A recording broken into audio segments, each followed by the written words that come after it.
We have a quorum. It is also the appointed time for the meeting. Let me call the meeting to order. First of all, we'll invite the deputations and individuals to come in first.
I'd like to thank deputations and individuals for coming. From the administration, we have Mr. Mok Wai Chun, Assistant Director of EPD, Mr. Fong Kin Wah, Principal Environmental Protection Officer, and Mr. Alex Lai, Government Counsel. We have 23 deputations or individuals who have registered to speak at the meeting. I'd like to let you know that in front of you, you should have two deputations, one from Anti-Taxi Operations Union and another one from an investment syndicate or corporation. We also have one from the Hong Kong Taxi Owners Association Limited.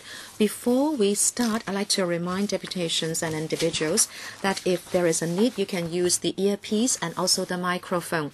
Channel 0 is floor, Channel 1 is Cantonese, Channel 2 is English, Channel 3 is Putonghua. And please note that each of you will have 3 minutes to speak. And deputations and individuals, when you speak and also with regard to your submissions, they are not exempted or protected under the Legislative Council Powers and Privileges Ordinance.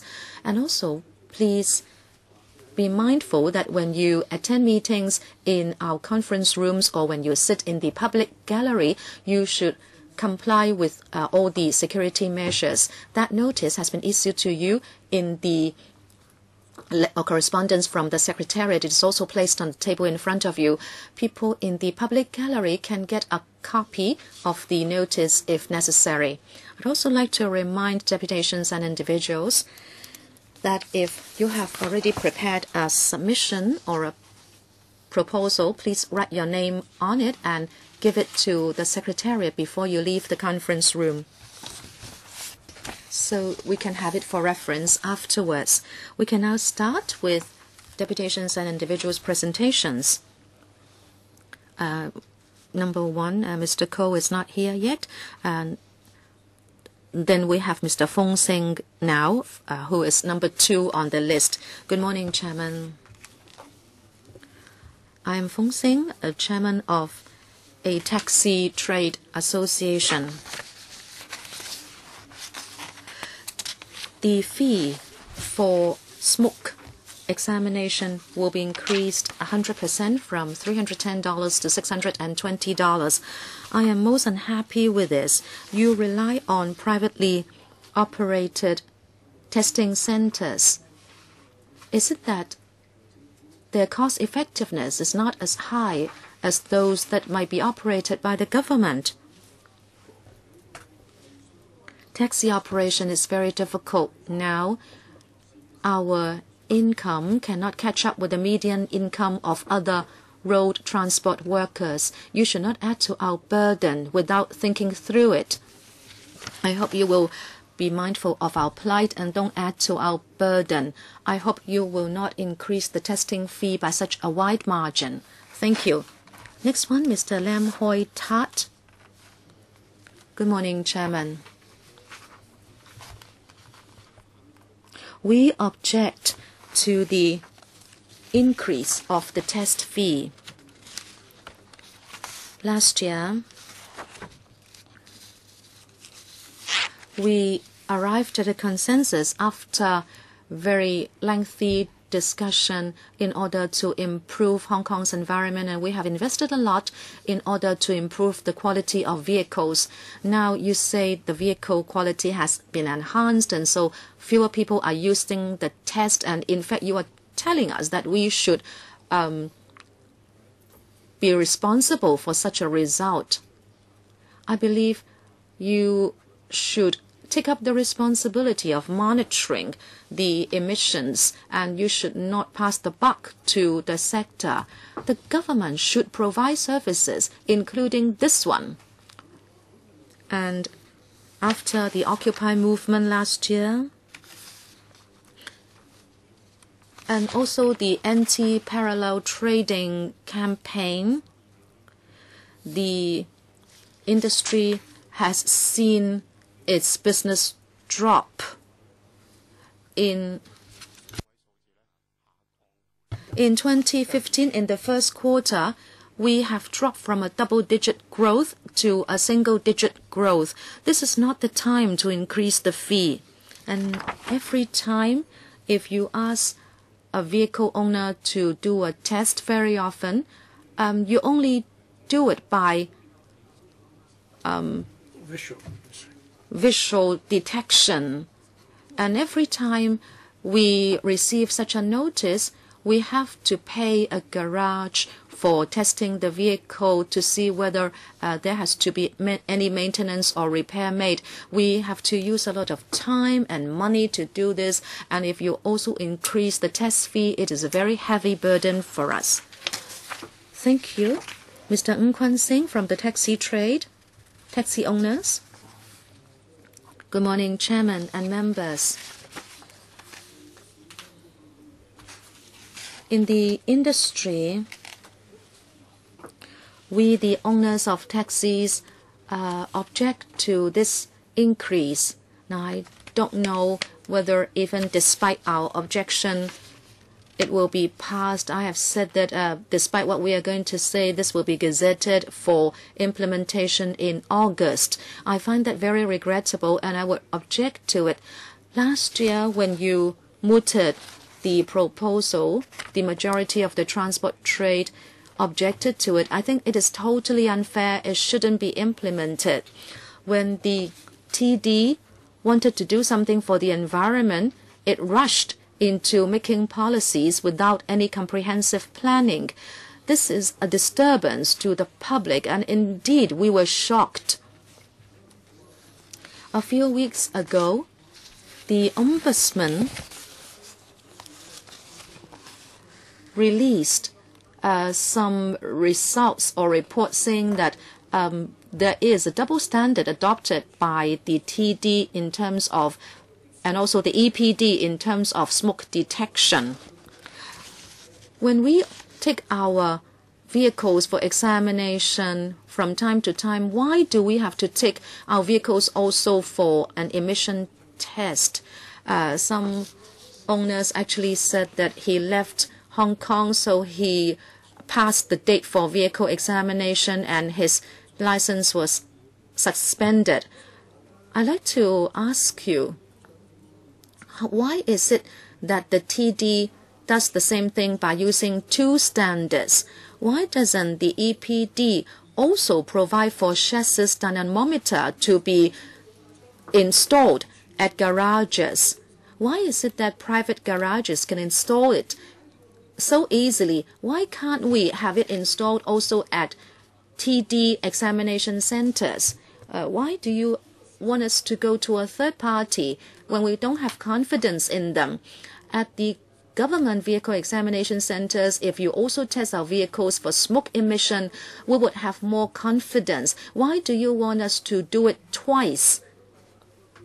I like to emphasize, if you pass this increase and if you do not have a comprehensive plan to help us, I think this amounts to helping the EPD keep bouncers who are beating up the transport trade. You should install the chassis dynamometer at government vehicle examination centers before you look at fee increases. Thank you. Thank you. Next, we have Mr. Ma Xing-Hui. I think we operate commercial vehicles, and in respect of taxis and LPG vehicles, we do not have any views yet. Next, we have Mr. Lee Kwok Ying. Thank you, Chairman, and good morning. I object to the proposal to increase the test fee. Why is it that the EPD? I hope that the government will allocate funds to us so that we can fit sensors which are produced by the bona fide manufacturers, because the equipment you give us can barely meet the standard. At the time of the test, we may be able to pass the test, but a few months later on, we have to remove those sensors and replace them. I hope the government will allocate funds to help us, replace them with, genuine parts. Such sensors which are genuine parts. Because afterwards, a few months after the test, we will fail again, and furthermore, you're now proposing to increase the test fee. You say the thing should be done in a progressive manner, but now you're proposing to double the test fee. I therefore object to your proposal. Thank you. Next, we have Mr. Leung Hong. Thank you, Chairman, and good morning. I think the government is now proposing to double the test fee is really unreasonable, especially for our vehicles which operate in the city. Our vehicles are on the roads all the time, and the EPD now is deploying its staff to,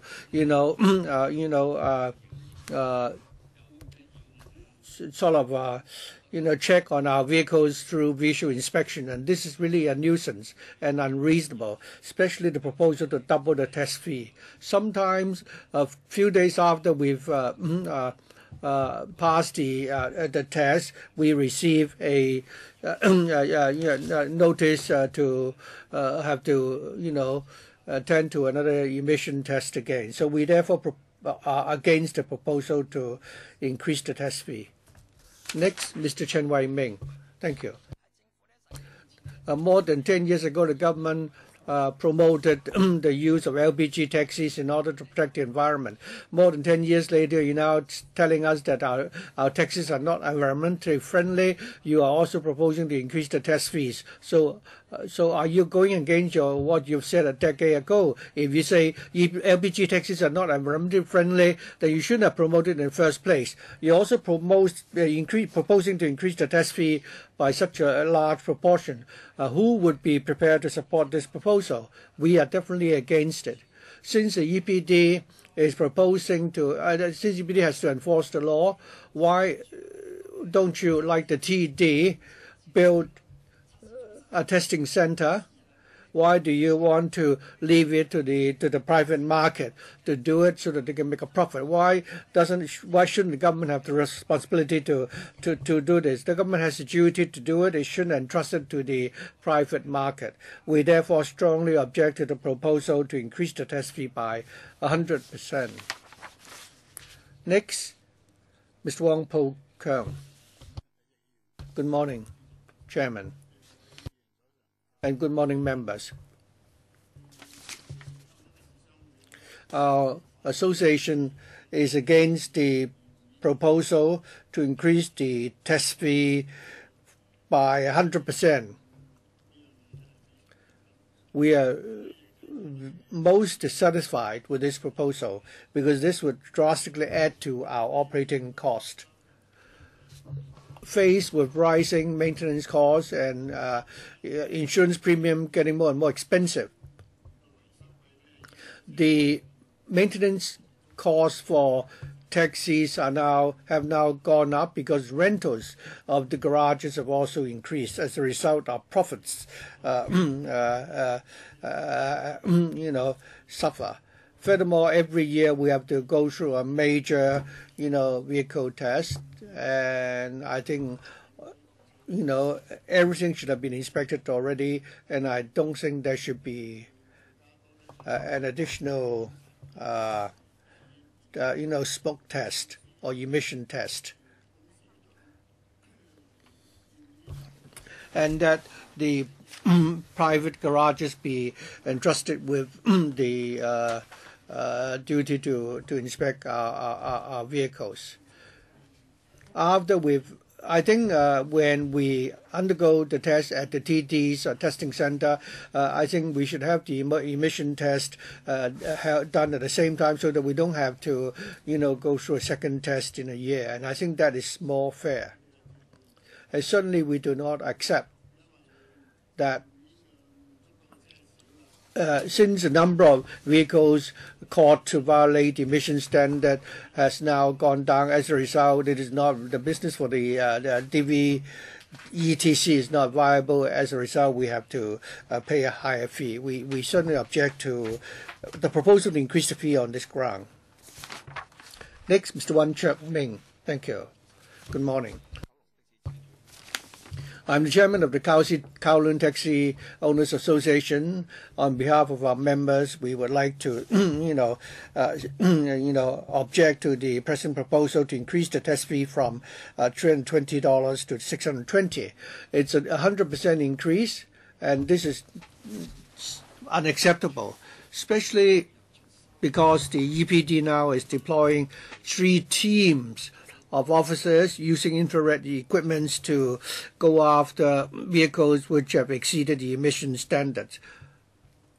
The location, they normally would place the sensors or testing equipment, on slopes, so that when taxis go up slope, we have to step on the petrol and rev up the engine, as a result of which there will be an increase in emission. And the EPD would very often place their testing equipment at the bottom of a slope, so taxi drivers cannot make diversions.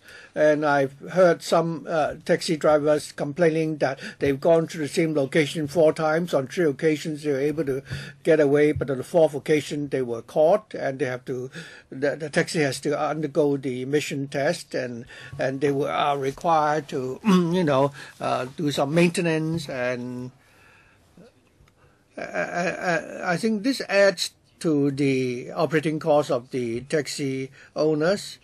And given that taxis are on the road all the time, but the EPD is placing their sensors, 24 hours a day, and every time if we need to comply with the emission standard, it would add to our cost. So it's very likely that we'll be caught. And because of this, we are against the proposal to increase the test fee. Good morning, Chairman. I don't have any views regarding the present proposal to increase the test fee. Thank you. Mr. Lui. Next, Mr. Poon Lik Hong. Good morning, Chairman and members. First of all, on behalf of our association, we object to the present proposal to increase the test fee. We are a professional garage, We service LPG vehicles. We already have lots of experience. Our equipments are also quite, comprehensive. After we have conducted the emission test, the vehicles will be in compliance with the standards, and sometimes the owners complain that after the maintenance, they are found to be non-compliant. Last year, the government helped replace the converters and the sensors for these vehicles, but a few months later, they failed again. Now, we are a professional garage. It's fine when people take the vehicles to the transport department for the test and they pass the test, but once they leave the testing center, they are found to be, in breach of the standard again. So does it mean that if they go to the DVETC, they would be able to comply with the standard? Should the government put in more resources to help the trade, acquire more equipment and do not add to the burden of the trade? We therefore object to the proposal to increase the fees. Next, Mr. Chen Man Hong. Our association does not object to the proposal to increase the test fee. If the car owners can maintain their vehicles properly, it's not very likely that they will be caught. Therefore, our association is not against the proposal. Thank you. Next, Mr. Chen Shi-sun. Honourable members, good morning. In 2015, in Schedule 10 of the Road Traffic Amendment Ordinance, on the 15th of May 2015, the government gazetted the notice, and we would like to lodge a strong objection to the proposal to increase the test fee, which is too excessive. It is most unfair to the taxi trade. All along, we have worked hard to help protect the environment. Initially, we used diesel taxis. Now we've converted to LPG taxis. That is already a very good example. In order to work with the government to achieve the objective of protecting the environment and to tackle the problem of pollution, we have proactively procured different types of vehicles. Right now, there is no better alternative which can replace LPG taxis. The government has now proposed to drastically increase the test fee for, and this would, be a heavy burden for the taxi owners and eventually resulting in an increase in taxi fares. I think the main source of pollution is that we have too many vehicles on the roads. Previously, the EBD had asked the taxi owners to replace the catalyst converters so that we can reduce the emission. However, these converters have not proven to be very effective. We've also tried to experiment with hybrid vehicles, but the cabin of these taxis are not very large, and also they do not run, and the vehicles are not very stable on the road. That's why the trade has not extensively adopted these taxis. The EBD has also been promoting in recent years the use of electric vehicles. This has resulted in the many of the batteries which will not which is not degradable, and therefore the trade is now working hard to procure second-generation LPG taxis. We are sourcing different types of electric vehicles in different parts of the world. We've also introduced the electric vehicles produced by BYD in China, but the test result of these vehicles have not been very satisfactory. And the government has not been able to work in tandem with the trade and provide sufficient, charging facilities. Furthermore, these vehicles are too expensive, and it also takes a long time to charge such vehicles. And since time is money for the taxi trade, and since these vehicles are not popular, the maintenance cost is too expensive, and therefore it is very difficult for the taxi trade to accept such electric vehicles. Your time is up. Finally, our association strongly object to the proposal to amend the road traffic ordinance to increase the test fee. Next, Mr. Che Hong on behalf of my company, I'd like to object to the proposal to increase the test fees. Thank you. Next, Mr. Young Ka Wall. Good morning. The Car Mechanics Association believes that whether the increase is 0% or 100%, any such increase will add to the burden of the car owners. Whether the fee is $320 or by how much it is increased, we hope that the EPD can educate the public and tell the public what the additional $320 will help achieve. Only by doing so will the increase be meaningful. I also hope the government will also help the public understand this point.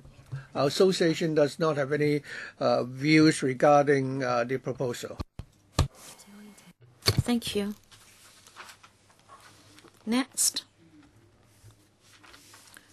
Mr. Leung Lai Fong from Transport and Logistics Association.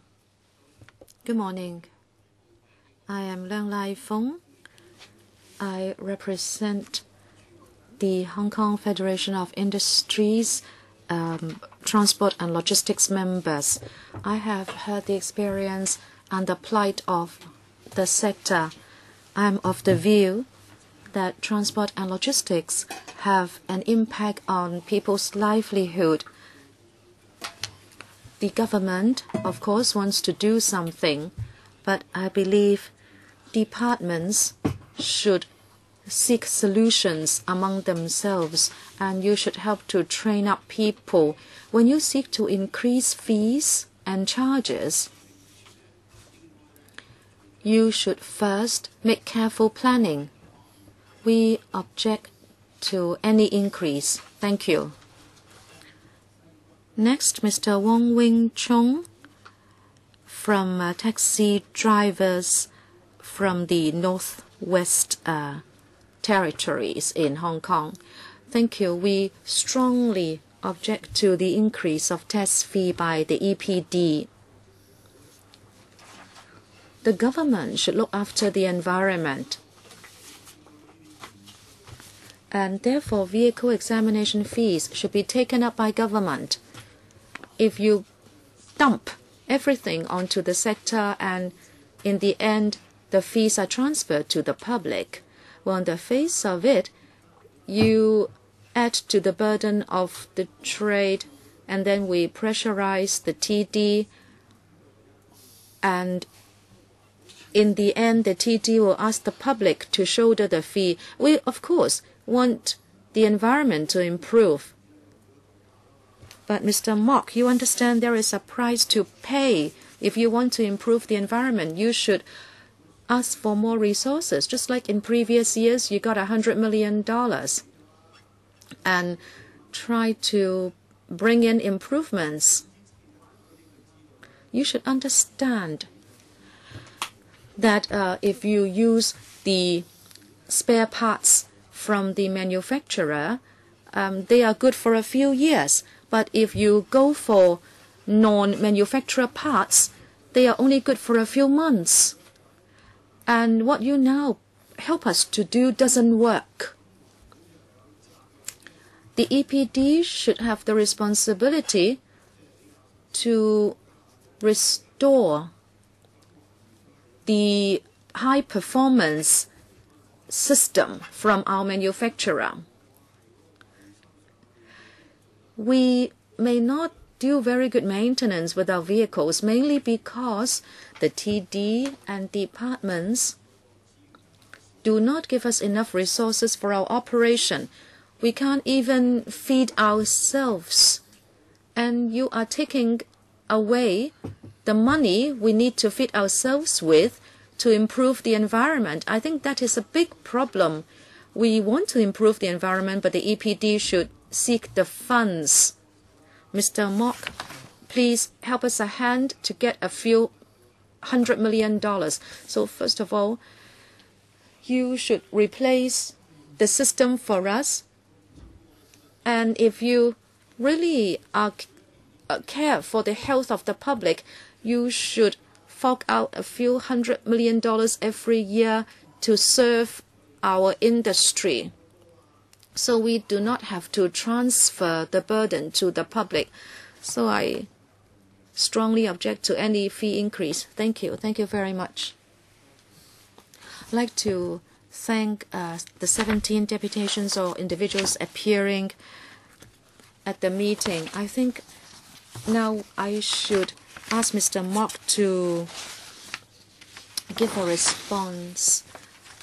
Amongst the 17, 3 had no views. 1 said he did not object, but the rest objected to it. Mr. Mok, can you respond?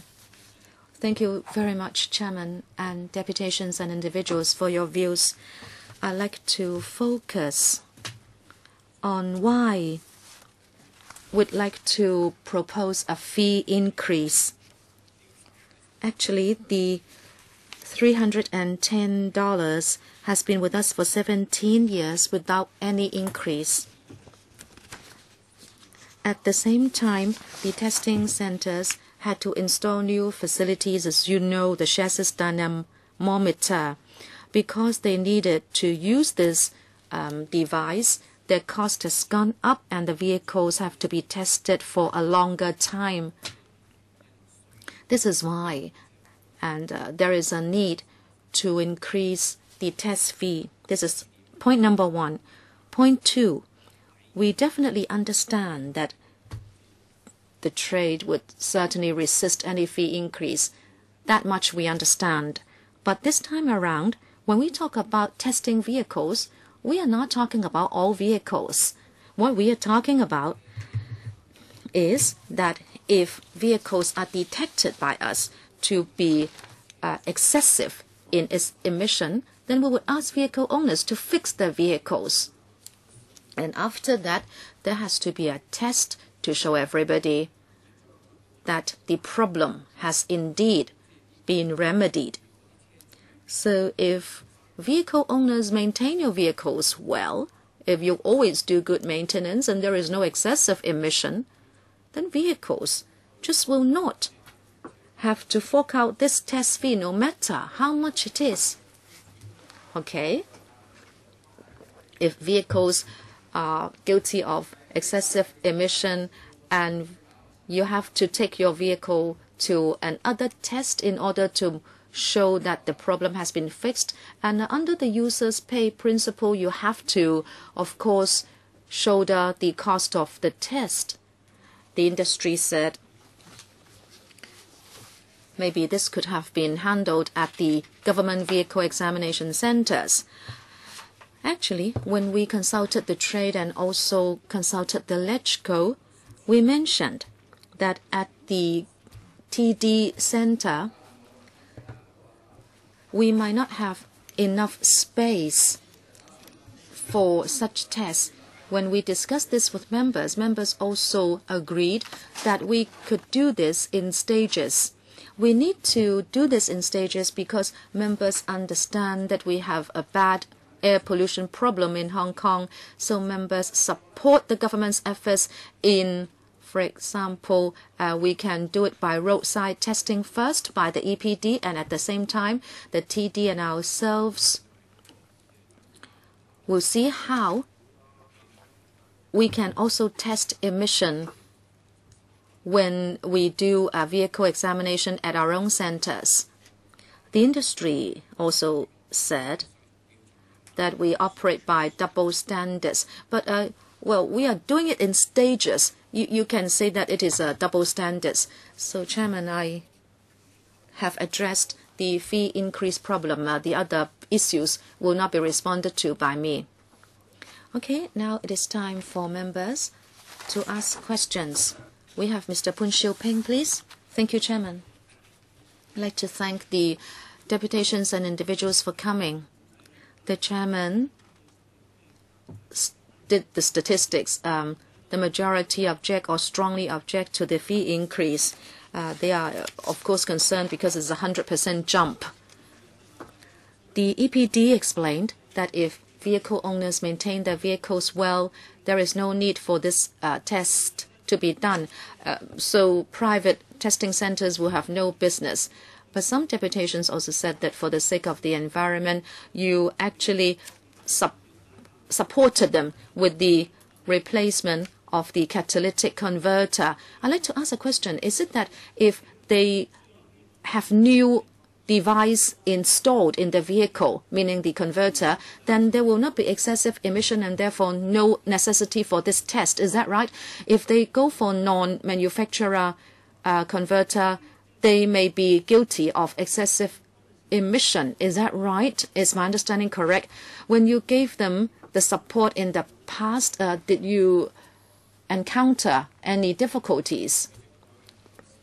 Mr. Mok, please give me some time to do a detailed explanation. First of all, LPG vehicles, now why do they have excessive emission? We have to seek to understand why. There are a few parts that are of relevance. Now, the converter itself, and also the O2 sensor, and also parts related to combustion, the air-fuel mixer, and also the gasification of liquefied petroleum. And also, another one is also important, but the taxis may not really pay attention to this, and that is the exhaust recycling device. Now, if you do not do good maintenance with all these parts, there may be excessive emission. Last time, we replaced 2 parts for the trade, the O2 sensor and also the catalytic converter. But if you do not do good maintenance with the other parts of the vehicle, there may still be the problem of excessive emission. The trade said that perhaps the parts were not from the manufacturers, so they would be facing the problem of excessive emission. The trade has always asked that question. When we go for manufacturer or non-manufacturer parts, actually, on that day, we followed the international practice and we went for objective technical standards when we purchased the parts. So whether or not they are from manufacturers, their performance is not inferior to manufacturer parts. And in the past, some people in the trade, after the vehicles have new O2 sensors and catalytic converters, and then after a while they are still subject to excessive emission.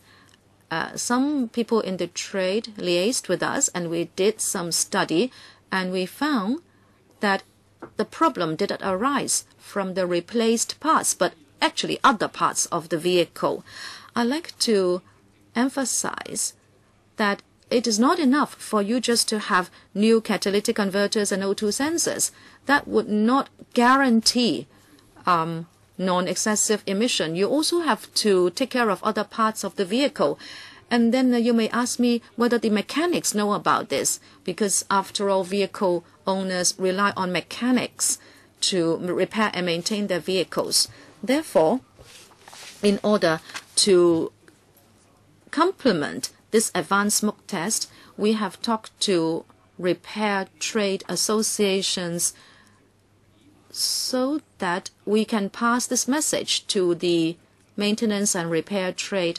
I'd like to emphasize that Hong Kong car mechanics are really brilliant. It is just that they might not have paid particular attention to emission and smoke in the past. We reminded them that this was important, and now they are alerted to pay more attention to this. So excessive emission has been reduced. Thank you. I think this is such a good opportunity because now we can have a direct dialogue.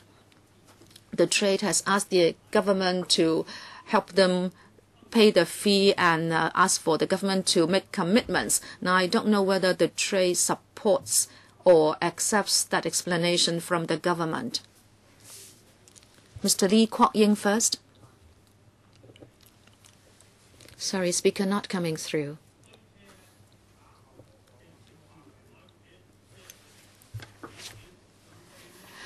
When we had meals together, a few tables of drivers would say after the government replaced catalytic converters and OTU sensors for them, they had to have them replaced again after just half a year. Why is that the case? I asked the EPD, I would ask again, why is it that a whole batch of cars would be at the garage and then all the parts provided by government had to be removed? And I'm talking about almost 100 vehicles at just one garage. Okay, Mr. Leung Hong. Okay. Do you wish to speak? No? Mr. Kwon Shing. Mr. Lee Yafuk. I think it is the emission. I think it's because the owners have not taken good care of the vehicles, and that's why you have, failed the emission test. 2 years ago, when we went to some of the taxi stands, we found that the air quality in the area is very bad and it's pungent. Over the last 2 years, air quality has improved, and that is because the government has provided these catalytic converters and subsidized the owners.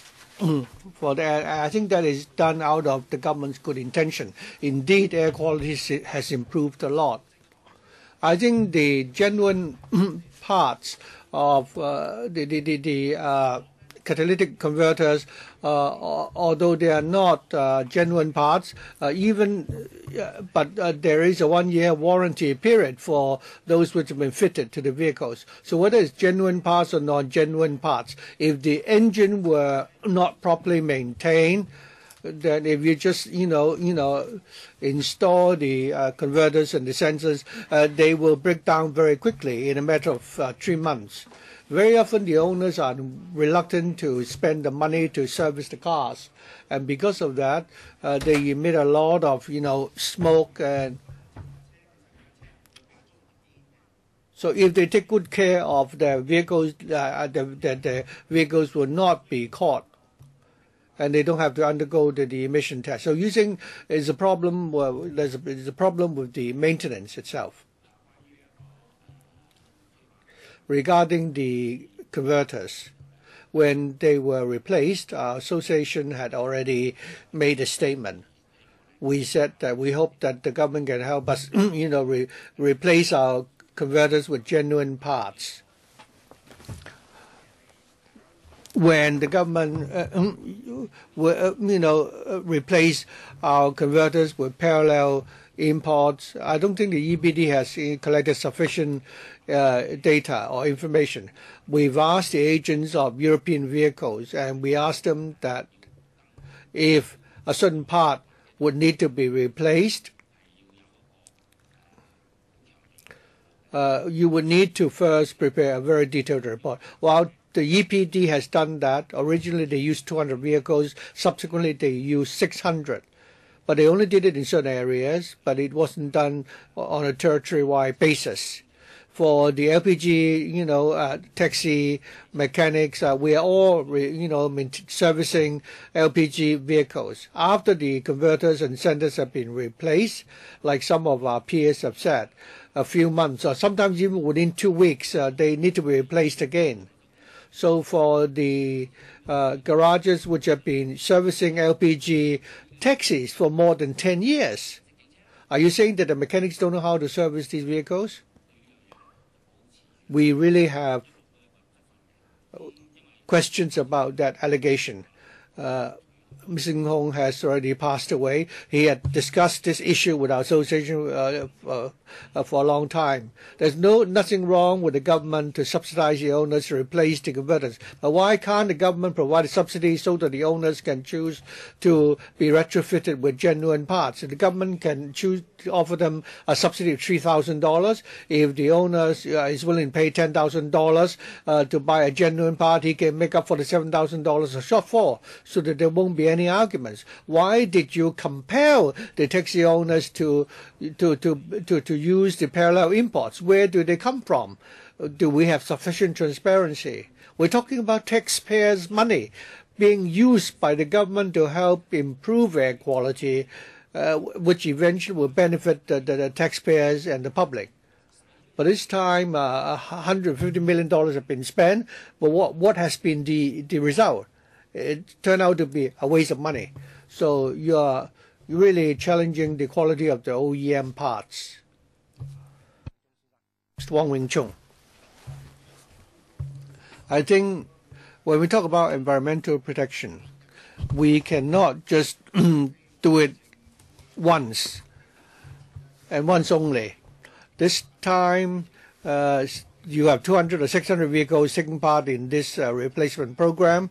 I had observed the whole program, and in the end, it has been proven that after these vehicles have been retrofitted with these, OEM parts, very often the circuits will break down for these, OEM parts. If you ask any garage, you would know. If these parts were defective, but the EPD pay for them, then, if the circuits break down, it would mean that these parts are faulty. We strongly support the government protecting the environment. I think if the public pays for the protection of the environment, it's called user pay principle. But the government doesn't have to pay. But the government, of course, the vehicles need to be maintained and serviced all the time, but we're not allowed to increase our fares. So you want to protect the environment, the best way to do it is not to ask the trade to come up with the money, and if we cannot, we have to pay for the test. If we want to protect the environment, the taxpayers should pay, and then we should. Mr. Mock, you can help us here. You can obtain large amount of money from the public and then help us service those parts once every year. So you can. So I think we can give Mr. Mock the support to obtain the funding every year so that he can help us retrofit our vehicles with genuine parts so that we can really improve the environment. Thank you, Mr. Wong. You're saying that it is the duty of the government to protect the environment. You also query the quality of the OEM parts. Mr. Quan Ching. Thank you. I'd like to say this clearly to all the members. I'd like to share with you the difficulties encountered by the taxi trade. I certainly am against Mr. Walk saying that so long as the vehicles are properly maintained, there's no problem. Why is it that nowadays we have to undergo such harsh tests? Initially, when we bought our taxis, the government told us that they were environmentally friendly. Previously, there was occasions where more than 1,000 taxis broke down, and we said there was something wrong with the LPG taxis, and then the government, queried and said that we did not take proper care of our taxis. Ultimately, the government, spent $150 million to help us replace those converters. Now, so do you know what is the crux of the problem? I think EPD's proposed amendment, even last time when we replaced the catalytic converters, well, the trade already queried why they didn't use genuine parts and asked us to use the OEM parts instead. There was an owner who only whose taxi was fitted with these OEM parts for a few weeks and had them replaced again. I don't think the government should insist on what it thinks is right. I mean, the proposal to increase the fees is one example.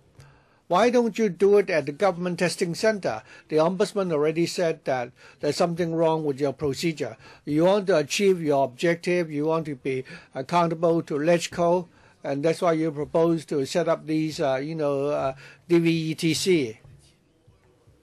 So do you know that we are operating under a lot of difficulties. For our taxis, which are more than 10 years old, we have to replace taxis. But after we've converted to LPG taxis, now what type of models are suitable for taxi owners to use? Only the Toyota 4-seaters. And we cannot, replace them with other vehicles. So instead of a 5-seater, we now have 4-seaters. So the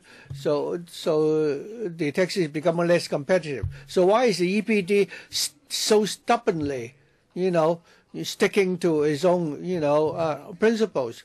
For the private vehicles, they're getting more and more environmentally friendly, but we have no choice, but to buy Toyota taxis. You always say that there are problems with the LPG taxis, but you keep saying that they're okay. We complain that the pumps are at fault. The taxi trade, we have 18,000 taxis. Owners are so slow in, changing the vehicles. If you allow us to use diesel vehicles up to Euro 4, Euro 5 standard, I don't think there's any emission problem. You're forcing us to take to the street. So I'd like to say this again, Chairman. Does it mean that after the consultation's time, the government is going to gazette the order? Well, I think this has already been gazetted. If there's no objection, then this will come into effect on August the 1st. Honourable member, does that mean that we are only here today to do a show? So that is a futile exercise for us to lodge our objection. I don't think the government should really, implement these proposals in such a hasty manner. If there's no objection, then this will come into effect on August 1st. But now that members have heard your submissions and the members agree that we can move for an amendment or scrap the proposal. I think we can have a discussion among ourselves later on regarding this point. Mr. Ng, I think you were referring to another policy issue which we have to deal with on a different occasion. Mr. Chen Wai-ming, thank you. I have a question for Mr. Mok. You said that for the last 17 years, the test fee had not been increased at all. But I'd like to know whether or not we had LPG taxis 17 years ago. They've only been operating for 12 years. Before, over the last 15 years, we've all converted to LPG taxis. Have you told us that, a few years later, we have to go through the, chassis dynamometer test, and that the test fee will have to go up to $620. You've only started consulting over the last 2 years, and now all our taxis have to undergo this dynamometer test, and that's why we definitely would object. I'd like to explain to the member that since the government is now promoting policies to protect the environment, then the government should subsidize the test fees rather than asking the trade to pay for it, because the taxi owners are already earning a very, very low income.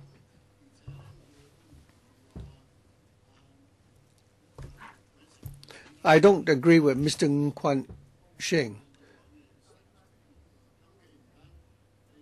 I mean, since the 4-seater Toyota taxis are the cheapest in the market, and it also, for diesel vehicles costing $400,000 to $600,000 and $700,000, and diesel is also more expensive. So even if we are willing to, come up with several thousands of dollars to buy these diesel taxis, the drivers would not be willing to hire them. So if our costs go up, the taxi owners cannot increase the burden of the taxi drivers. If we increase the rentals, the drivers will not hire our taxis. The drivers are already not earning a lot of money, and we only apply for a fare adjustment every 2 years, and the TD do not always allow us to increase the fare by the proportion we propose. So our accountant has conducted a survey and found that among the drivers of vehicles running on the road, I think if we increase the rentals, the taxi drivers simply, leave the trade. Because taxi drivers are self-employed persons, the working hours are long and they're not earning a lot. If you ever had, taken a taxi, you'll find that most of the drivers are rather old in age. Many of them are already retirees, working part-time. So this is not conducive to the development of the taxi trade. If we have to switch to environmentally friendly vehicles, and we simply cannot shift the burden of cost to the consumers. Mr. Ng, I think you are now coming back to the question of the operating difficulties that you are encountering. But Mr. Pan is asking you this question. That is, after you have replaced your catalytic converters, is it the case that they are all right? Most of the responses we heard is that you have queries about the OEM parts which have been retrofitted on your vehicles. Well, certainly, some people from the trade have told us that the converters are effective. Well, a lot has been mentioned. Let me now focus on those points when I give my response. First of all, you questioned whether the converters were effective. One person from the trade claimed that he got about 40-odd converters from a garage, and he said that those converters were problematic, that they had broken down and these were replaced by the administration. He took them to us. Under the converter replacement scheme, we had a mechanism to follow up on complaints. What happened was, first, we did some examination of the converters, and then we also asked the manufacturer of the converters to submit an examination report, and we also engaged an independent expert from the VTC to do a third-party report. And at the first instance, we examined the converters and the precious metal used in the converters. In fact, the precious metal in the converters was responsible for turning toxic gas into harmless gas. We found that it was operating normally. And since there was so much query from the trade, we installed those converters onto a taxi in order to test whether the conversion was done. And the result was that the converter was effective. It was working. And the VTC expert confirmed the result. So, as I said, the problem was not about the O2 sensor or the converter, but other parts within the vehicle had an impact on emission of the vehicle. Maybe the owners may not know, and then the garages would just say that it must be the converter. So, Chairman, coming back to the test fee, I have to repeat what I said just now. Number one, the fee has not been increased for 17 years. And in the meantime, we have introduced the chassis dynamometer test. And secondly, no matter what the trade might say, after all, if vehicle owners maintain their vehicles well, you don't have to pay this fee at all.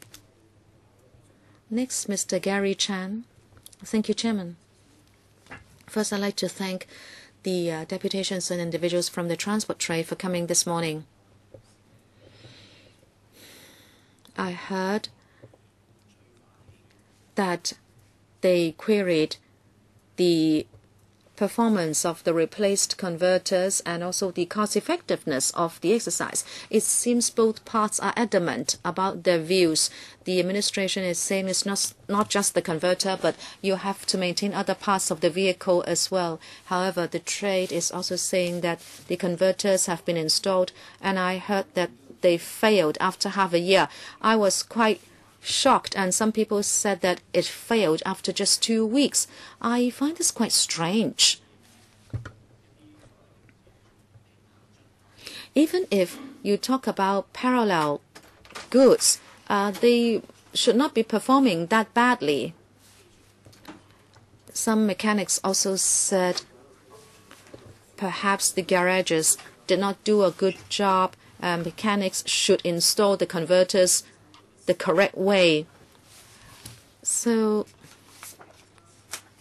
all these might entail emission test by the garages.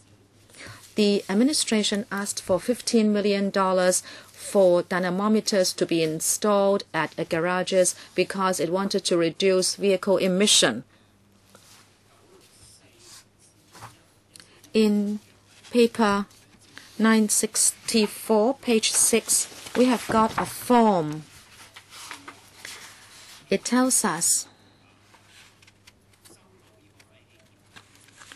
the number of ETNs received by petrol and LPG vehicles, and that is 3083. But I can't see how many are petrol and how many are LPG vehicles. You only gave me a total number. Can you give me a breakdown, please? We are concerned about the catalytic converters, of course, but at the same time, when these commercial vehicles go to the examination centers, I'd like to know how much time they have to be there before they can have their vehicles tested. This is important because if you hold up the vehicles for a day or two, it means they lose the business. And Chairman, as you know, we always hear that usually you need to queue up for a few months before you can have vehicles tested the normal way. And I don't want this to happen to LPG vehicles. Can the administration explain more? Why is it that you have such a different view of the converters from the deputations, who are owners and mechanics? Why is it that they have such a different view? And also, give us a breakdown between petrol and LPG vehicles. And that is when, how many LPG vehicles go to these test centers and how long do they have to line up for before they can have the test completed? You mentioned the queuing time. We discussed that in the first meeting. The official side said no queue is there because it is a different thing from the normal vehicle examination. Is that the case, the trade? The administration told members that if it is an emission test, basically you don't need to queue up. You just go there and the test will be conducted. Do you agree? Okay, if nobody raises his hand. The standard is with them. No, I'm telling you, when you get the ETN and you go to a test center for emission testing, do you need to wait a long time? That's the question. Chairman, my response is, when the EPD sends out many notices, we may not be able to have our vehicles tested in the first instance because there have just been 2 garages, but now there are 2 more. Altogether, there are just 4 garages. It depends how the EPD implements the standards. If you talk about SO2, etc., come on, the EPD is just rushing into tackling these problems. Before officials speak, Mr. Poon, you represent the LPG maintenance garages. Can you speak up? You said you have been repairing and maintaining LPG vehicles. Now, if you have something to say about the converters, please, Mr. Poon, would you like to say something first before officials speak? Chairman, yes, I do want to say something. Mr. Mok, you have been giving responses at this meeting. I'd like to ask you something. In Hong Kong now, over 95% of our taxis are Toyota LPG taxis. Does the Toyota agent give you any views about the converters? If it is manufactured by Toyota, it should be for Toyota to speak up about the converters. As the administration and the EPD, for that matter, after this has happened, shouldn't you go to Toyota in the first instance to get statistics and evidence and a way to tackle the problem, instead of going to the Polytechnic University or VTC, which do not look after LPG vehicles, because the combustion system for LPG vehicles is completely different from that for diesel and petrol vehicles. Even the emission from LPG vehicles is different. Why do you want to use $150 million and make people unhappy? You spend the money, but you will achieve no results. If you allow owners and users to choose manufacturer parts, then you don't need to waste everybody's time. Just go to the manufacturer if there is a problem. When LPG vehicles came to Hong Kong, there were 3 models. The first one, not from Toyota, but from Nissan. The second one, from Toyota. The third, from Ford. Just 20 vehicles, and they were phased out very soon. Nissan vehicles, why were they phased out as well? Because there was no service. And the Toyota agent in Hong Kong provides service. But from day one, including the taxi breakdown incident in 2010, I think many members did not know about the report. It was our association who gave the money, who gave the statistics and data to the EMSD and the EPD in order to assist the government to tackle the problem. So we are qualified to talk about this.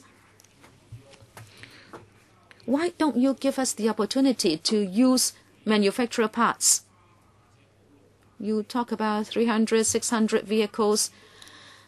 You use so much time to test the parallel goods.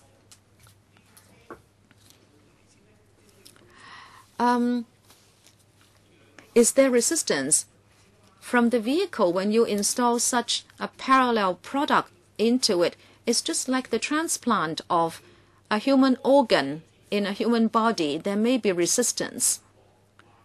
You have to understand whether the vehicles find the parts acceptable. You can't say, trust me, and you can spend $150 million of taxpayers' money. You used $150 million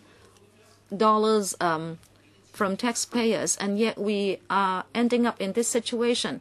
You have created a heap of rubbish. That person who took 40-odd converters to you, that person has passed away. If our association members can also take the converters to you, we have over 100.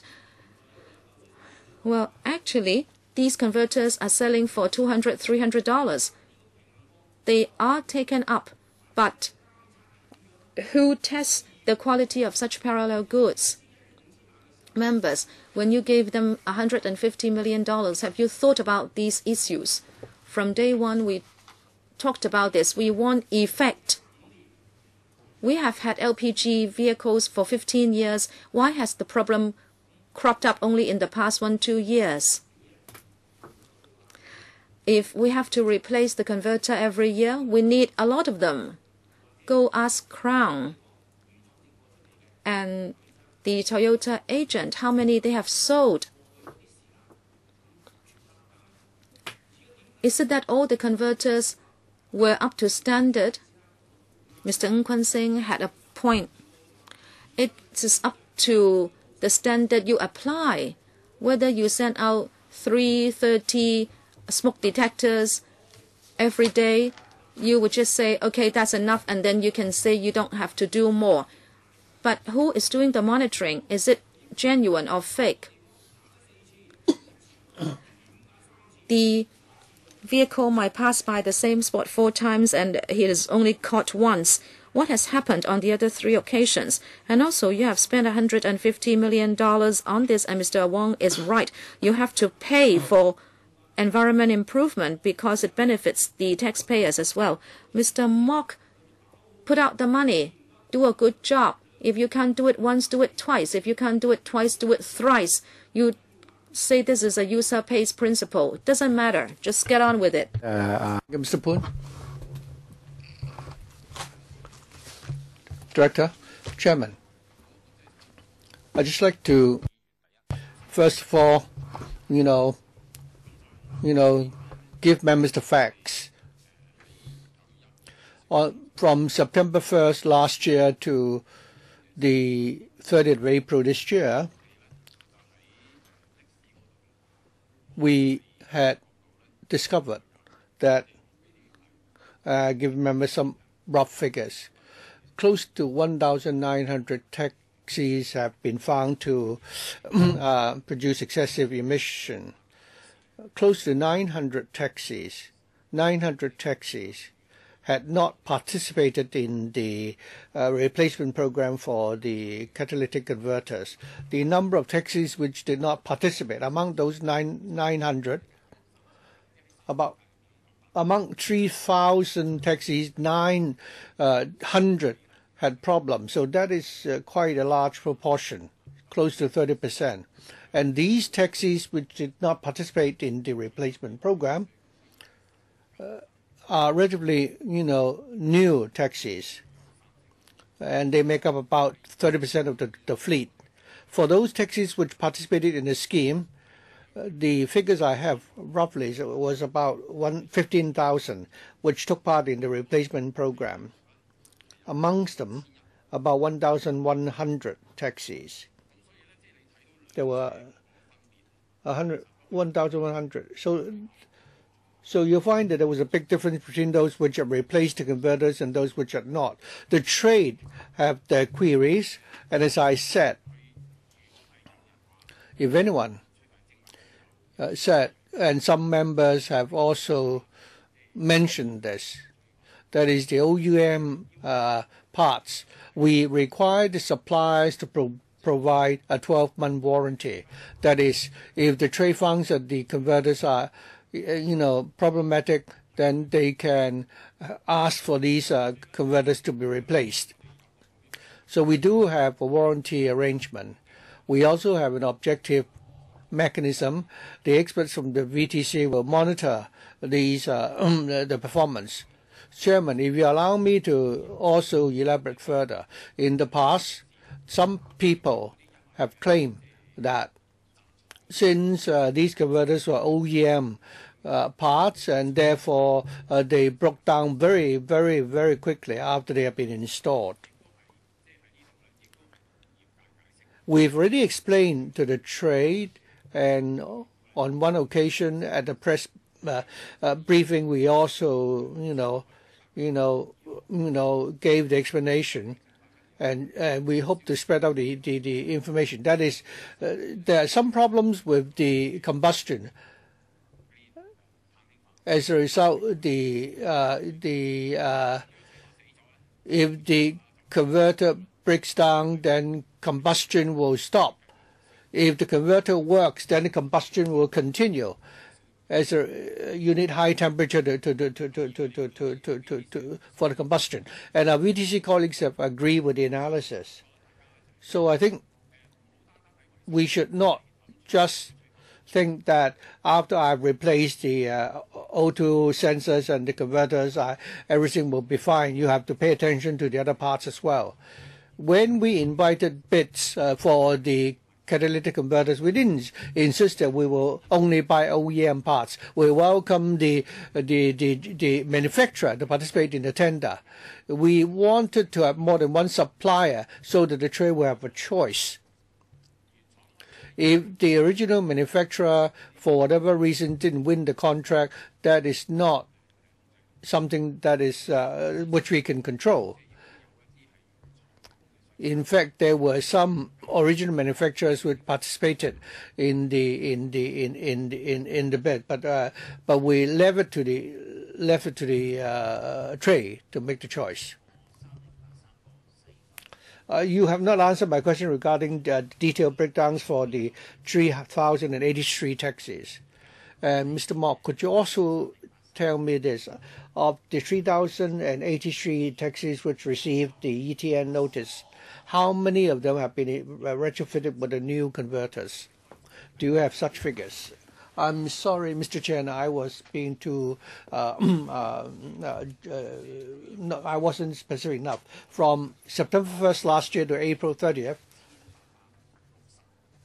there were about 1,860 taxis which have been served the ETN. These are taxis. So of the 3,083, 1,862 were taxis. Of the 1,862 taxis, how many of them have been retrofitted with the new converters? A rough figure is 1,089, which have been retrofitted with our converters. The rest did not participate in the replacement program.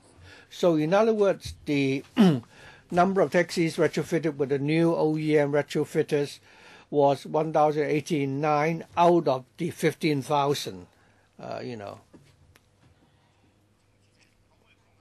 Chairman, of the 1,089 taxis retrofitted with these converters, how many of them failed the test? What do you mean by fail? That is, failing the first test and have to go through a second test again. If the Bureau does not have the information now, if you cannot give us the information today, could you, provide us with the details later on? I'll go back and check whether we have such, detailed breakdowns. We may not have such detailed breakdowns. Ms. Ito, thank you. At the first meeting, I already said that if we invite the deputations to tell us the facts, I think what we hear may be different from what the government is telling us. And this turned out to be certainly the case. That is, other than the catalytic converters, I think the trade has also raised other issues to us, and we're grateful to them. Mr. Mok said that he would not answer questions other than the converters. Actually, it's a very simple issue. So the government is saying that if you, replace the converters, then there wouldn't be any problem. But Mr. Ng from the Car Taxi Owner Association, Mr. Ng, was telling us that right now the sole supplier is Toyota. It has a monopoly position. They've also changed the 5-seater model to a 4-seater model. For owners who have been operating 5-seaters, they have a competitive advantage and may not want to switch to 4-seaters. For vehicles which have been running for more than 10 years, for private vehicles, if you take good care of the vehicles, there may not be any major problem. But for taxis which are running on the road for a long time, every day on the road, and if it takes a long time for the vehicles to be serviced, then it would really, it would really mean that they would suffer financially. So I'd like to ask. More than 10 years ago, we objected to the government giving a subsidy to help the LPG taxis to replace the converters. We said that there were some diesel vehicles of the Euro standard which can actually satisfy the emission standards. In Europe, they now have diesel vehicles, which actually have very low emission levels. The most important thing is that you shouldn't have a monopoly situation as far as the supply of taxis are concerned, so that the trade can choose LPG models or diesel vehicles or even electric vehicles. I agree that the government has a duty to protect the environment, because if you reduce the emission level, then we can make some savings in terms of the medical expenses, which have to be otherwise incurred. So I agree, but I think we can have a compromise that is at least the government's policy should be such that we allow more choices for the trade, instead of still having a monopoly situation for the supply of taxi vehicles. For diesel vehicles, you already gave a subsidy of more than 100 million. If we were, I wonder whether you could also consider giving a one-off allocation so that the operators can have more choices when they replace the vehicles. I also agree that the owners should also pay attention to the daily maintenance of the taxis, but at least they don't have to switch from a 5-seater to a 4-seater model. At least they can have a choice so that there won't be a monopoly in the market. So, Mr. Mok, could you tell us whether or not the Bureau will think along those lines? Or are you telling us that this is not possible, that we must only allow for LPG vehicles to operate as taxis, even if they have to change from 4-seater models to 5-seater model to 4-seaters? I agree. We should be looking at the emission standard rather than the type of fuels used to run those vehicles. Thank you, Ms. Ho.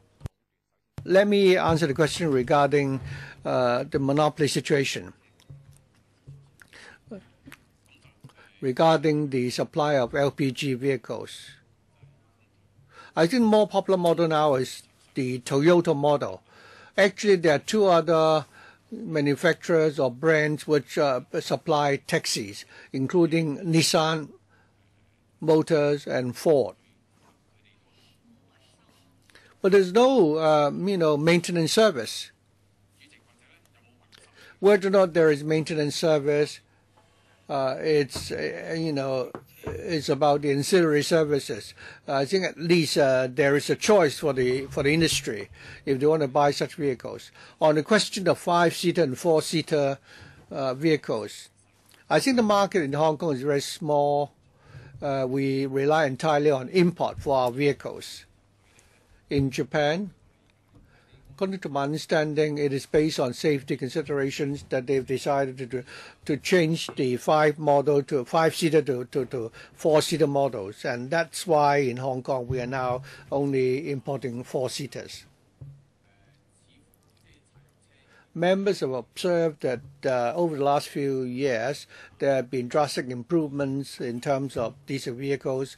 We now already have the Euro 6 models. We are not saying that we'll rule out other types of vehicles than LPG taxis. We are also closely monitoring the emission performance of diesel vehicles. But even now, even we talk about Euro 6 models, the emission performance is still inferior to petrol vehicles with petrol engines and LPG vehicles.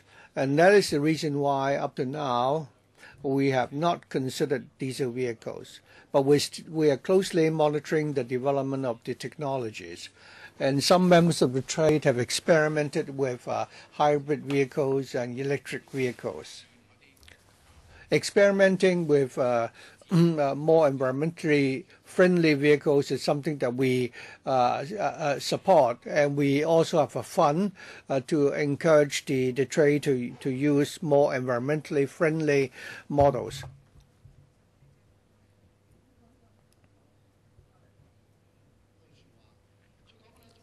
The two vehicles he referred to actually were imported by the same agent. Ford and Toyota are imported by the same agent, Inchcape. Nissan, the Nissan model simply is not available for sale in the market. I will leave it to Mr. Ho to ask you any further questions on this point. I myself now would like to ask a question. The deputations have queried the reliability of your visual inspection. You have your staff conducting visual inspection, and then you go back and decide whether or not to issue the ETNs.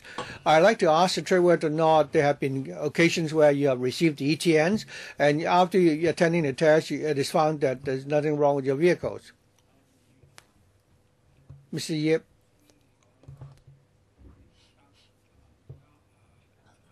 Mr. Gary Chan.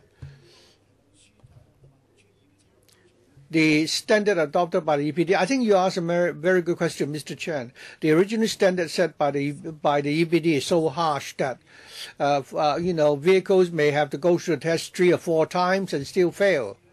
The so-called emission test, how much carbon emission and so on. I think in the past, people have experienced, when trucks have to go through the test, but subsequently the government found that there were long queues, and then they what they did was that they issue fewer, ETNs. So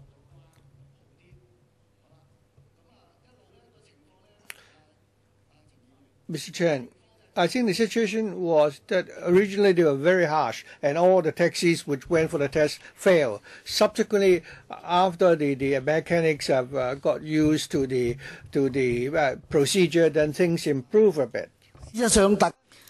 However, you have to understand this. You can think about subsidizing us for buying Euro cars. But then if your car is quite aged, if you are from 12 to 16 years old already, the vehicle may be too old for the retrofitting of any parts. If you are a person of 80 years old, even if I give you a new heart, a new lung, you may not live for very long. So why is it that only 3,000 out of 180,000 vehicles have got the new converters? This is why. No, my question was, did any one of you receive an ETN and then take your vehicle to the test and then it was found to be okay? Well, no, they issued the standards, and so every vehicle that went for the test was found to have a problem. So you mean the visual inspection was problematic? It is not problematic. Well, we don't know because the vehicles are taken to the garages. No, my question was, you get an ETN. Did it happen that the vehicles were found to be problem-free? Mr. Wong, when they detect smoky LPG vehicles, it was not done by visual inspection. Visual inspection was only applied on diesel vehicles. They use roadside detectors. They don't go for visual inspection anymore, because there is no smoke from LPG vehicles. That's right. What is important is that toxic substances emitted by LPG vehicles cannot be seen. But for diesel vehicles, in fact, diesel is the most environmentally friendly because there is only carbon particles that are emitted. Go to Europe. All private vehicles use diesel because it is publicly recognized to be most environmentally friendly as long as you can tackle the carbon particles. Mr. Lee, I'd like to ask Mr. Mok Wai Chun. Sorry, no, I am asking my question. Visual inspection is applied on diesel vehicles. You can ask Mr. Mark. No, I know it now. Citizens can see these vehicles and then they report to the EPD and the EPD issue an ETN. Okay, my question has been answered. All right, so visual inspection does not apply to taxis and there is no question of accuracy or otherwise, therefore. And I also had a question. The remote sensor, it is installed on a steep road because we want to see loading as well. You understand, when you start to climb, you need to apply the gas or else you can't go up a slope. Then maybe the remote sensor should be placed in the middle of the slope. I say this because even for a vessel, you may have the same problem. And the EPD applies a standard of 3 minutes. You will test the emission according to a smoke chart, and the smoke has to be emitted for a continuous 3 minutes for vessels. When vehicles make a backup, certainly there will be smoke, but then it is not continuous. So can I ask you about moving the remote sensor to the middle of the slope? Just now, someone said you are caught only once out of 4 times. I think it depends whether your vehicle is loaded. Assistant Director. Thank you, Chairman. Actually, we don't want to test vehicles when drivers have to step on the gas. We have to follow certain principles when we install these remote sensors. Maybe we can give you a paper after the meeting to help you understand the detailed arrangements. Okay, fine. Just now the industry also questioned, why is it that when they take their vehicles to annual examinations, you don't also test for emission? This is because at the TD examination centers, you don't yet have the chassis dynamometer. When will they be installed? Because if they can do it at the same time, there will be fewer problems.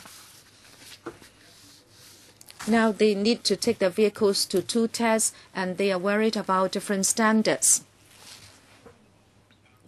I can tell you the present situation and our considerations. Most of the representatives are from the taxi trade, and they are tested by the TD.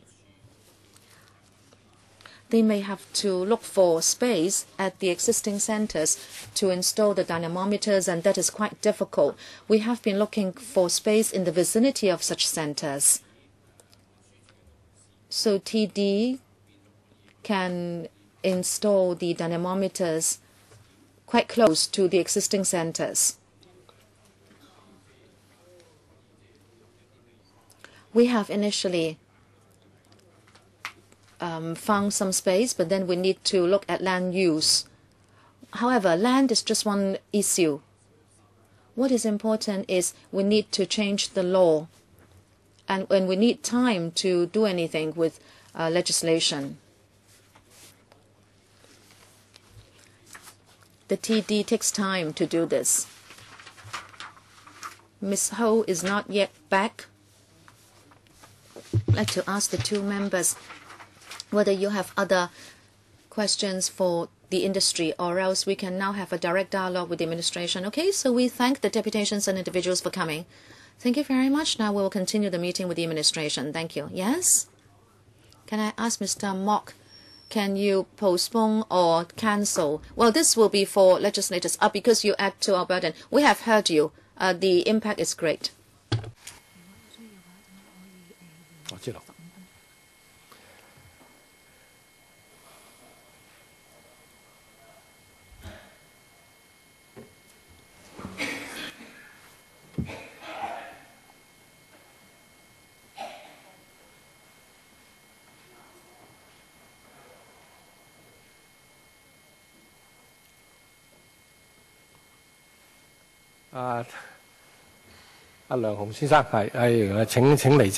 Mr. Leung, please You can excuse yourself, Mr. Leung, please. You can excuse yourself.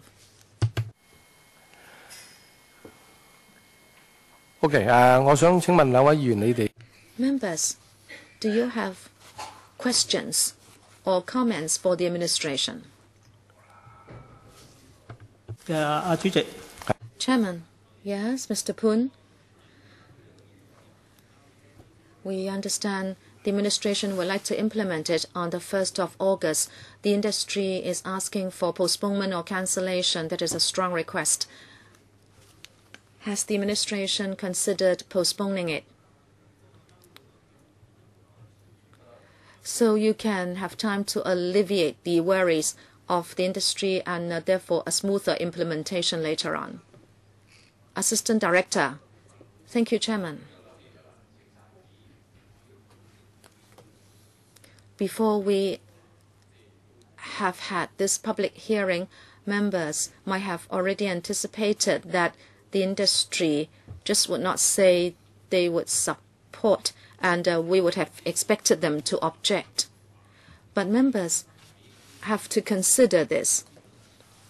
We, of course, are increasing the fee, but members might want to think about whether it is reasonable. It is quite natural for the trade to say no.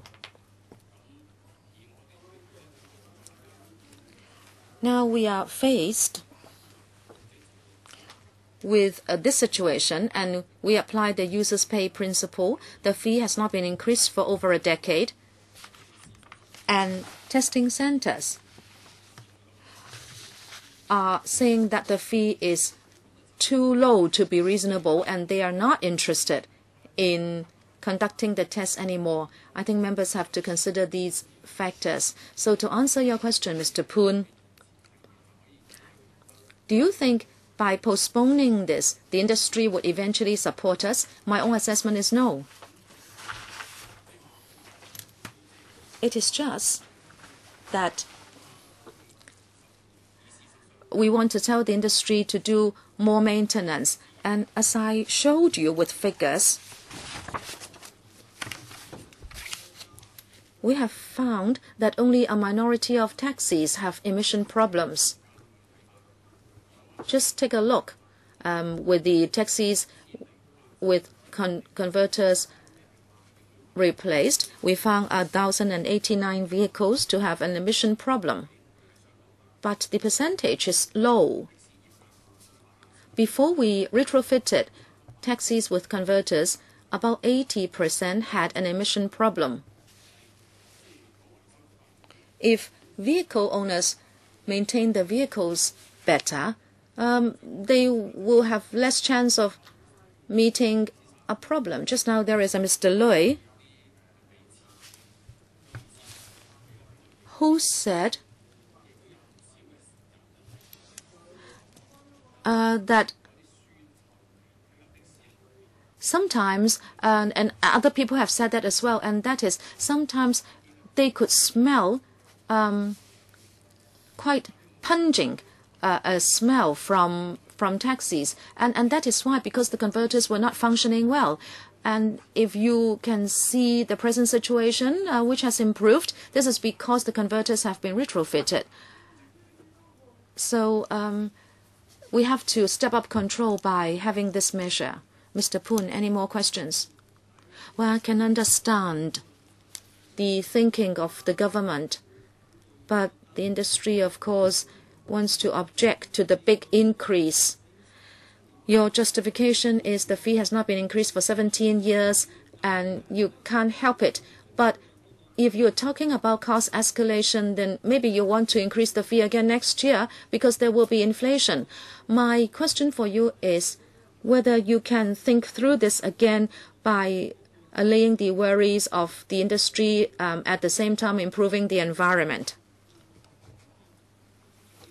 Chairman, what do you think? We only have 3 persons here. Okay.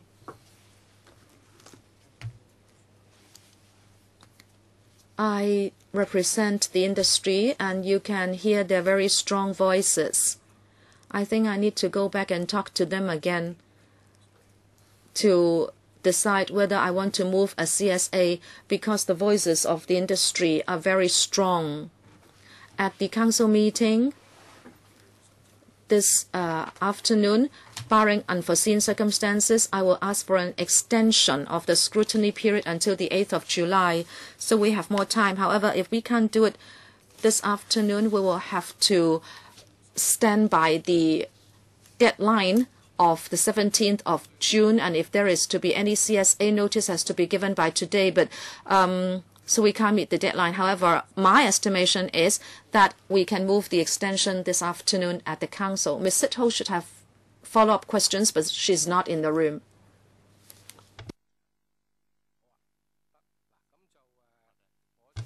Okay, I will propose that we do not reach a conclusion today. I may have to go back and talk to the industry, and we may need another meeting. I also like to allow Ms. Sitho to ask all her questions. But Mr. Mok, before we conclude the meeting, you wrote a written response to questions raised at the last meeting. Would you like to take us through that paper? Certainly, Chairman.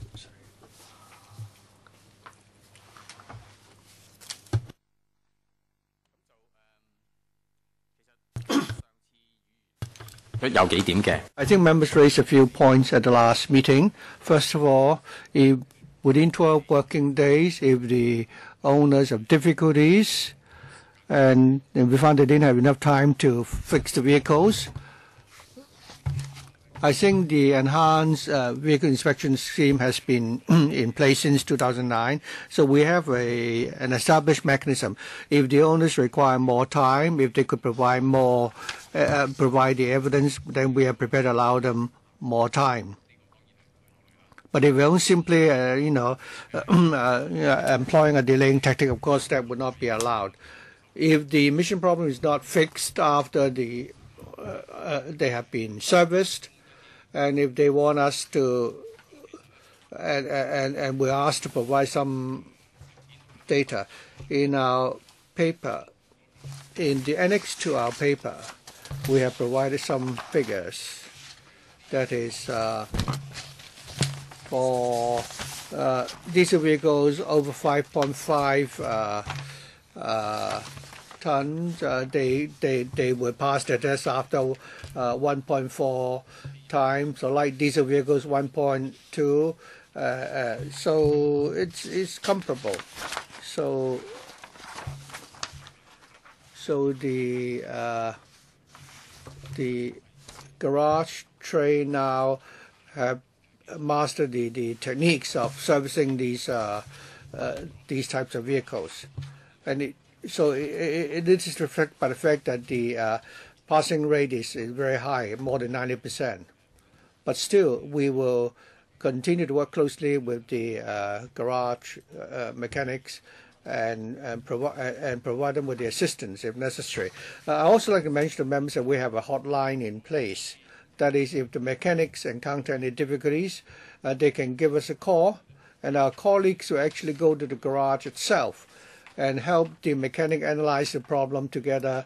And we would also work with the mechanics, especially in relation to the tuning of the engine. We would also provide them with some, advice, and we believe that this is a good arrangement because it's more focused.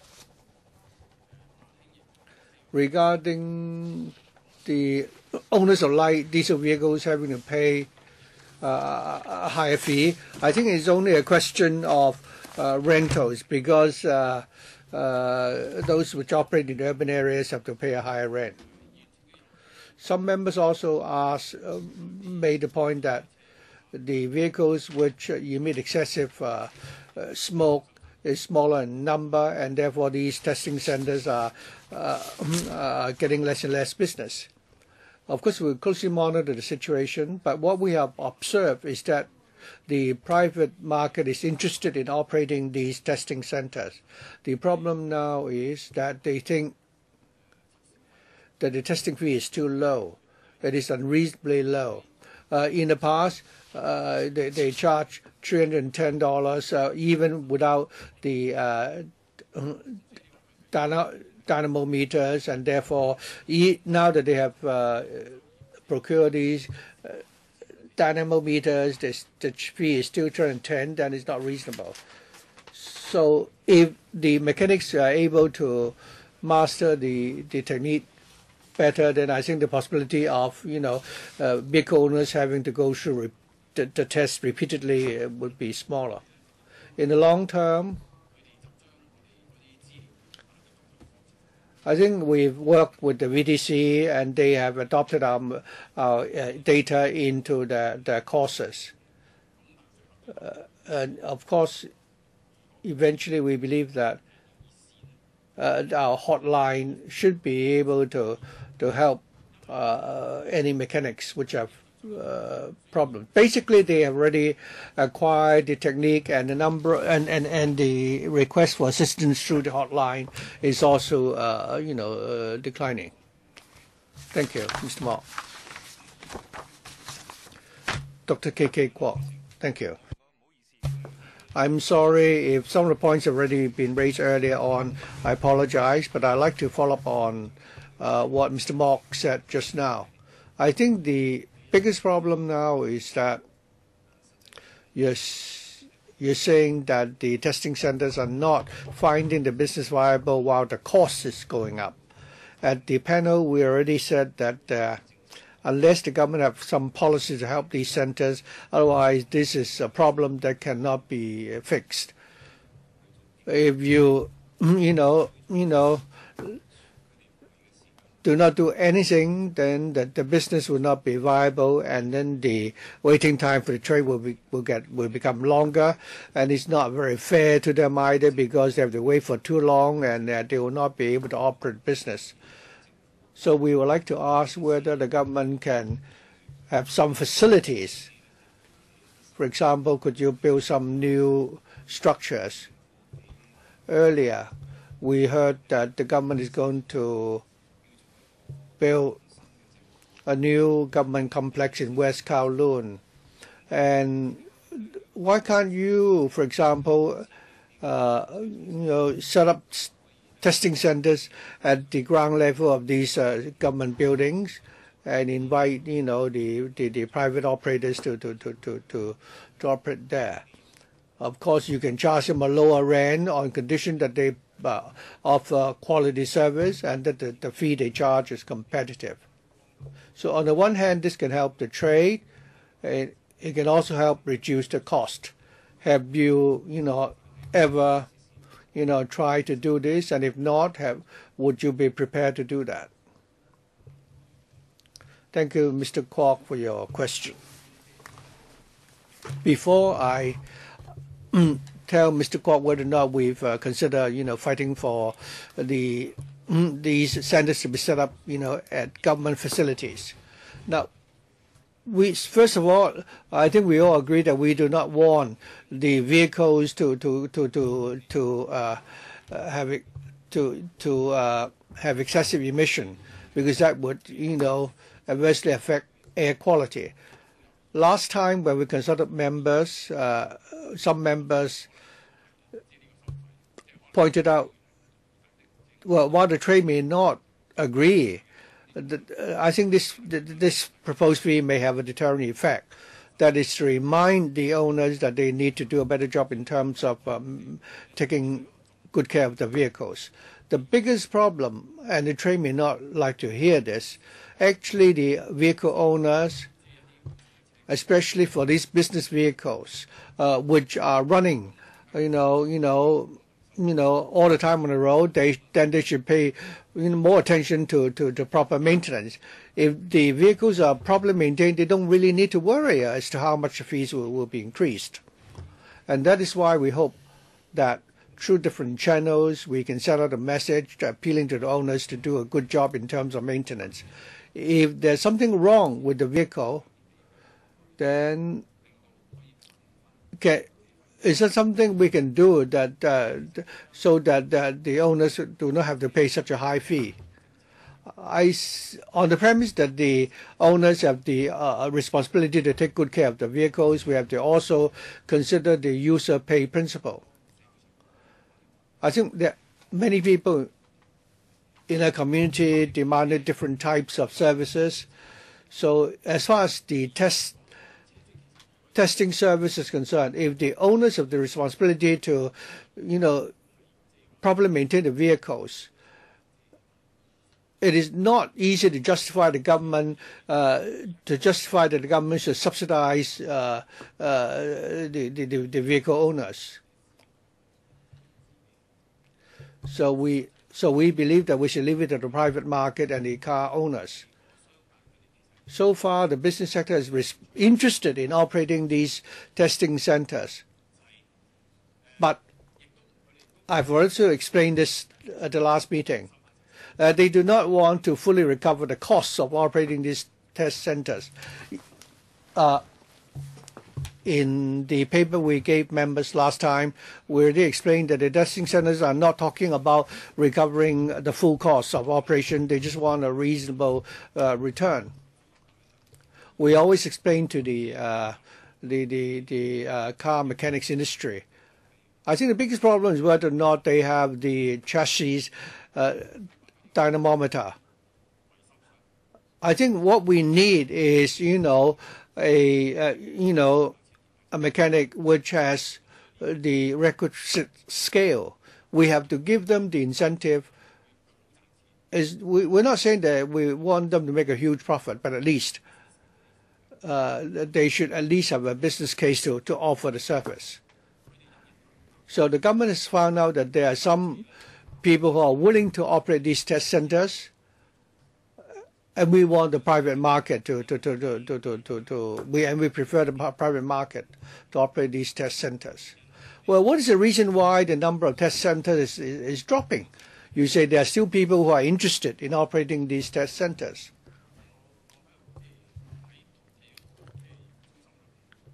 I think I have talked to the operators of these testing centers. Well, the fact is that the fees have not been increased for 17 years. So should we allow this to continue? For some of these testing centers, the equipments are already, breaking down frequently and have to be replaced. Well, they have the intention to continue to operate these testing centers, but the question is, if we don't allow them to increase the fees, they may not be willing to repair the machines which are broken down. I've talked to some of them. They say that it's been 17 years. If they can still only charge $310, it's difficult for them to replace the dynamometers or other equipments. So how do we resolve this? So there's only one solution, to put up the fees, right? I think the fact of the matter is that the fees have not been increased for 17 years. And in the interim, we've asked the operators to buy a dynamometer costing close to $2 million and to find the space to accommodate the dynamometers. And they also have to install the computers. They also need to hire more staff to take care of the dynamometers. So they do have good justification for the fees to be increased. At the last meeting, some members suggested that the government only increase the fees once every 17 years and to increase it by such a big margin. Perhaps in future we may need to do better so that we don't have to have this abrupt and drastic increase. I think it's almost time, but if I may first propose that we extend the meeting by 15 minutes. We may not need to take that long. Mr. Poon already said that in an ideal world, then this won't be necessary in future. Then we don't have to worry about the problem of the fee being put up because the owners don't have to, undergo a second test. So have you talked to the Transport and Housing Bureau? That is, if eventually the government decide to build an multi-story car park for heavy vehicles, could you reserve some space on the ground level to build a testing center there? I've already, talked to the Transport and Housing Bureau on your behalf about this. The trade also suggested that during the annual inspection, you should also conduct the emission test.